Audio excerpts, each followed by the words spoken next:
కాశ్మీర్లోని దోహడా జిల్లాలో గురువారం ఘోర ప్రమాదం చోటు చేసుకున్నది. యాంటీ టెర్రర్ ఆపరేషన్ కోసం సైనికులతో వెళ్తున్న ఆర్మీ వెహికల్ అదుపు తప్పి లోయలో పడిపోవడంతో 10 మంది సైనికులు మరణించారు. మరో 11 మంది గాయపడ్డారు. దోడా జిల్లాలోని బదర్వా చాంబా అంతర్రాష్ట్ర రహదారిపై కన్నీ టాప్ ప్రాంతంలో ఈ ప్రమాదం జరిగిందని బుల్లెట్ ప్రూఫ్ సైనిక వాహనం కాశ్మీర్ ఆర్మీ సిబ్బందితో కలిసి ఎత్తైన ప్రాంతంలోని ఒక పోస్టుకు వెళ్తున్నది. ఈ క్రమంలో ఆ వెహికల్ నియంత్రణ కోల్పోవడంతో సుమారు 200 అడుగుల లోయలో పడిపోయినట్టు అధికారులు తెలిపారు. స్పాట్లోనే 4 చనిపోయారని తెలిపారు. మరో ఆరుగురు సైనికులు ఆసుపత్రిలో చికిత్స పొందుతూ ప్రాణాలు కోల్పోయారని పేర్కొన్నారు. వెంటనే రంగంలోకి దిగిన ఆర్మీ, పోలీసులు సంయుక్తంగా రెస్క్యూ ఆపరేషన్ చేపట్టారు. శిథిరాల నుంచి 4 డెడ్ బాడీలను వెలికితీశారు.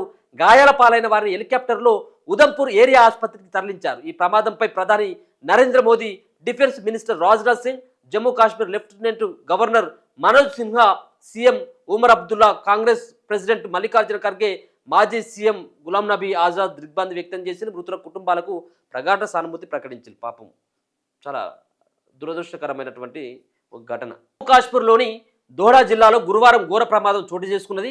యాంటీ టెర్రర్ ఆపరేషన్ కోసం సైనికులతో వెళ్తున్న ఆర్మీ వెహికల్ అదుపు తప్పి లోయలో పడిపోవడంతో 10 మంది సైనికులు మరణించారు. మరో 11 మంది గాయపడ్డారు. దోడా జిల్లాలోని బదర్వా చాంబా అంతర్రాష్ట్ర రహదారిపై కన్నీ టాప్ ప్రాంతంలో ఈ ప్రమాదం జరిగిందని బుల్లెట్ ప్రూఫ్ సైనిక వాహనం కాశ్మీర్ ఆర్మీ సిబ్బందితో కలిసి ఎత్తైన ప్రాంతంలోని ఒక పోస్టుకు వెళ్తున్నది. ఈ క్రమంలో ఆ వెహికల్ నియంత్రణ కోల్పోవడంతో సుమారు 200 అడుగుల లోయలో పడిపోయినట్టు అధికారులు తెలిపారు. స్పాట్లోనే 4 చనిపోయారని తెలిపారు. మరో ఆరుగురు సైనికులు ఆసుపత్రిలో చికిత్స పొందుతూ ప్రాణాలు కోల్పోయారని పేర్కొన్నారు.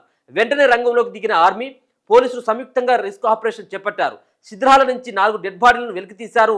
గాయాల పాలైన వారిని హెలికాప్టర్లో ఉదంపూర్ ఏరియా ఆసుపత్రికి తరలించారు. ఈ ప్రమాదంపై ప్రధాని Narendra Modi, defence minister Rajnath Singh, Jammu Kashmir lieutenant governor Manoj Sinha, CM Umar Abdullah, Congress president Mallikarjuna Kharge, మాజీ సీఎం గులాం నబీ ఆజాద్ దిగ్భ్రాంతి వ్యక్తం చేసిన మృతుల కుటుంబాలకు ప్రగాఢ సానుభూతి ప్రకటించింది. పాపం చాలా దురదృష్టకరమైనటువంటి ఒక ఘటన.